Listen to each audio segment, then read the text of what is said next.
बिस्मिल्लाहिर्रहमानिर्रहीम। आप देख रहे हैं लेपर्ड मीडिया में। साजिद मीर। आज के व्लॉग में हम बात करेंगे जमील साहब ने एक मरतबा फिर हफीज़ साहब के ऊपर वार किया है और उनकी डिग्री को जाली करार दिया है। इस हवाले से बात करेंगे। जावेद साहब हल्का नगिर 4 में मोहम्मद अली अख्तर की सपोर्ट में खड़े हो गए, इससे क्या हल्के में फ़र्क पड़ेगा, इस पर बात करेंगे। जमात इस्लामी और मुस्लिम लीग नून का जो गिलगित बल्तिस्तान में जो इत्तेहाद कायम हुआ उसके ऊपर बात करेंगे। और लास्ट में हम बात करेंगे ITP वर्सेस IPP इस्तेहकाम के दरमियान इल्हाक हुआ, इसके हवाले से पहले हमने बताया था इसके किन किन हलकों में क्या असरात होंगे, तो इस हवाले से बात करेंगे। तो सबसे पहले आज जमील साहब ने एक प्रेस कॉन्फ्रेंस के ज़रिए हफीज़ साहब की डिग्री के ऊपर दोबारा लब कुशाई की है और कहा है कि हफीज़ साहब की डिग्री जाली है और अगर खुदा नखास्ता जीत भी जाते हैं तो वो अदालतों से नायल हो जाएंगे, जिस तरह खालिद खुर्शीद साहब नायल हुए थे। तो इस हवाले से हमारे ज़राए का भी ये कहना है कि गिलगित शहर के अंदर 2 ऐसे लोग हैं जिनके पास हफीज़ुर्रहमान साहब की जो मुतवक्का जो जाली डिग्री के हवाले से जमील साहब बात करें उसकी कापियाँ मौजूद हैं। शायद वहाँ तक जमील साहब भी पहुँच गए, क्योंकि हमारे सोर्सेज का कहना है इस हवाले से हम कंफर्म नहीं कर सकते हैं कि जिन लोगों का दावा है क्या उनके पास वाकई वो डिग्री की जो कापियाँ हैं वो मौजूद हैं या सिर्फ उनके दावे हैं। बात सूरत जमील साहब बड़े कॉन्फिडेंस से कह रहे हैं कि अगर खुदा न खास्ता वो जीत भी जाते हैं तो अदालतों से वो नाहल हो जाएंगे। हल्का नंबर 2 की सिचुएशन बड़ी तेज़ी से चेंज हो रही है और रिसेंटली जो सिचुएशन चेंज हुई है उसमें दो फैक्टर्स हैं। एक तो जमात इस्लामी ने हफीज़ुर्रहमान साहब के साथ इल्हाक किया है और यहाँ पे देखना पड़ेगा कि जमात इस्लामी का गिलगित शहर से कितना वोट हफीज़ुर्रहमान साहब को पड़ सकता है। क्या 600 से 700 वोट जमात इस्लामी का हफीज़ुर्रहमान साहब को पड़ सकता है। दूसरा ये है कि फ़तहुल्लाह खान साहब जो ITP और IPP का जो इत्तेहाद है उससे एक फ़तहुल्लाह खान साहब को कितना फ़ायदा होगा। हमारे नज़दीक जो हमारे रिसोर्सेज हैं उनके मुताबिक इस हल्के में जो ITP का वोट है वो फ़तहुल्लाह खान साहब को 300 से मैक्सिमम 500 तक पड़ सकता है। और पूरा जो हल्का नंबर 2 की अगर मैं समराइज़ करूं तो हल्का नंबर 2 जो बेस करता है, एक तो वो शिया कम्युनिटी का जो वोट बैंक है, मेजर चंक किसको उम्मीदवार को पड़ता है, उसके अलावा PTI का वोट किसको पड़ता है, क्या अतीक पिरज़ादा को सारा पड़ता है या डिवाइड होता है, उसके अलावा इस्माइली कम्युनिटी का वोट क्या कनरुबैत को पड़ेगा या फिर बाकियों में डिस्ट्रीब्यूट होगा, और लास्ट में जो जुगरोट तहसील है वहाँ से कौन जो कैंडिडेट है वो जीत पाता है। तो ये फैक्टर्स हैं जो डिसाइड कर सकते हैं। जिस तरह पिछले व्लॉग में मैंने कहा था कि हफीज़ुर्रहमान साहब को जमील साहब के ऊपर थोड़ी सी एच हासिल है, तो वो अभी भी एच बरकरार है। आगे क्या होगा आज के दिन के बाद इस हवाले से मैं ज़्यादा कुछ नहीं कह सकता हूँ, क्योंकि फ़तहुल्लाह खान साहब भी कम बैक कर रहे हैं और आगे देखना पड़ेगा कि वो किस हद तक कम बैक करके चीज़ों को मैनेज कर पाते हैं। उसके अलावा मैं बात करूँगा जावेद साहब जो XMNA भी रह चुके हैं, नगिर 4 से उनका ताल्लुक़ है। उन्होंने मोहम्मद अली अख्तर साहब के हक़ में दस्तबरदार हो गए हैं और उनकी स्पीच हमने अपने चैनल पे भी सुनाई, बहुत सारे चैनलों ने भी इस हवाले से टेलीकास्ट किया उनकी स्पीच को।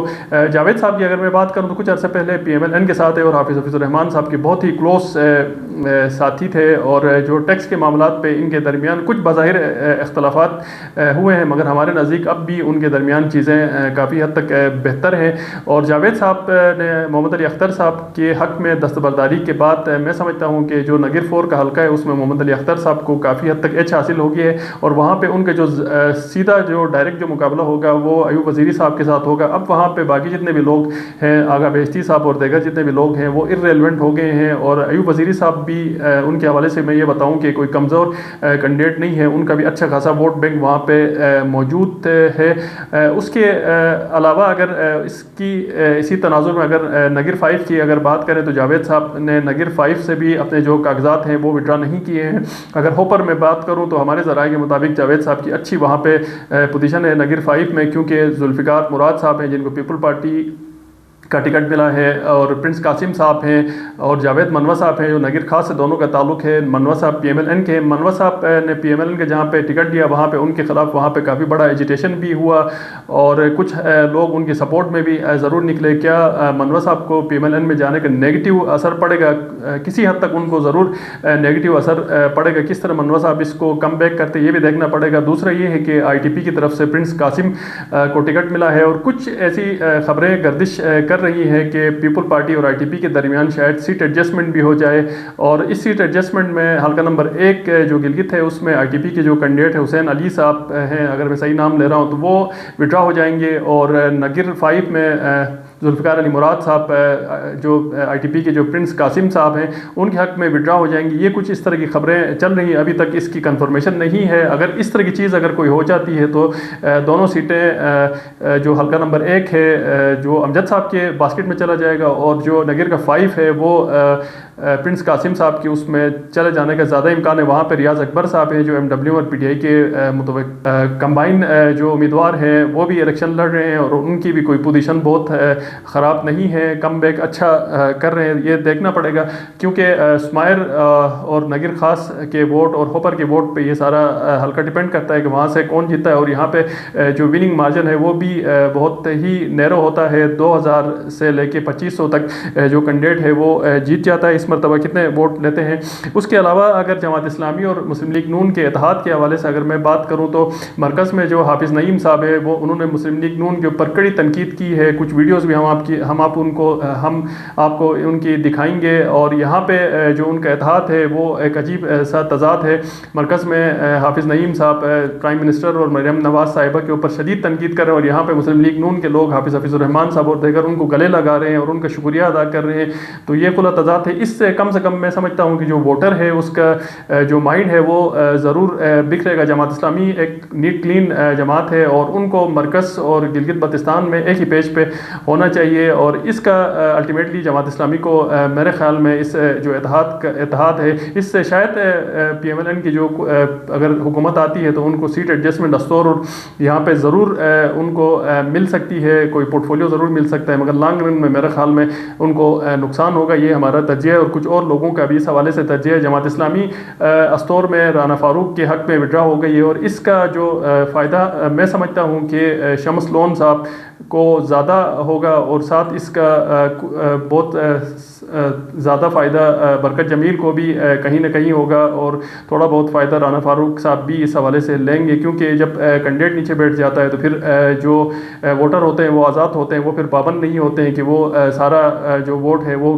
کسی دوسرے کی باسکٹ میں ڈال سکیں. کیونکہ سمیع صاحب نے وہاں سے 3000+ ووٹ بھی لیا جب برکت جمیل صاحب کے ساتھ کنٹیسٹ کر رہے, تو یہ ممکن نہیں ہے کہ وہ سارا رانا فاروق صاحب کے باسکٹ میں چلا جائے. لاسٹ میں ہم بات کرتے ہیں ITP ورسز IPP اتحاد, استحکام پاکستان اور ITP کا اتحاد. یہ ایک ایسا اتحاد ہے جس کے حوالے سے میں کافی عرصے سے کہہ رہا تھا, اور ساتھ ساتھ میں یہ بھی کہہ رہا تھا کہ یہ دونوں جماعتیں جو آنے والی حکومت ہے اس میں دونوں حصہ ہوں گی. اب بات کرتے ہیں کہ ان دونوں کا جو الحاق ہے اس سے کس حلقے میں کیا فائدہ ہوگا. فتح اللہ صاحب کے حلقے میں نے ڈسکس کیا, اس میں 200 سے 500 ووٹ تک فائدہ ہو سکتا ہے. اس کے علاوہ اگر دنیور کے حلقے کی بات کریں, حلقہ نمبر 3 میں کیپٹن شفیع صاحب کو اچھا خاصا وہاں پہ فائدہ ہو سکتا ہے, کیونکہ دنیور اور حلقہ نمبر 3 میں جو ITP کی پریزنس بہت اچھی ہے. 1500 سے 2000 کا فائدہ کیپٹن شفیع صاحب کو ہو سکتا ہے, اور اس سے کیپٹن شفیع صاحب بہت حد تک مضبوط بھی ہو گئے ہیں, اور ان کو اس سے فائدہ بھی ہو سکتا ہے. اور اگر حلقہ نمبر 1 کی بات کروں تو وہاں پہ ITP کا جو رول ہے وہ کسی کو ہرانے اور جتانے کی حد تک ضرور ہو سکتا ہے, مگر اتنا زیادہ انفلوئنس نہیں ہے. البتہ جو ITP کا جو استحکام پاکستان کو جو زیادہ بینیفٹ دے سکتی ہے, ایک تو وہ سکردو کا جو حلقہ ہے راجہ جلال صاحب اس حلقے میں دے سکتی ہے, رندو کے حلقے میں دے سکتی ہے, اور جو قاسم اعظم صاحب کے جو حلقہ ہے وہاں پہ شیخ نثار صاحب خود ایک بڑے مضبوط کینڈیڈیٹ ہیں. اور اس کے علاوہ اگر شیگر کی بات کریں تو راجہ اعظم صاحب کو وہاں پہ فائدہ, کیونکہ ITP کے ہی ہیں تو وہاں پہ استحکام سے فائدہ ہو سکتا ہے.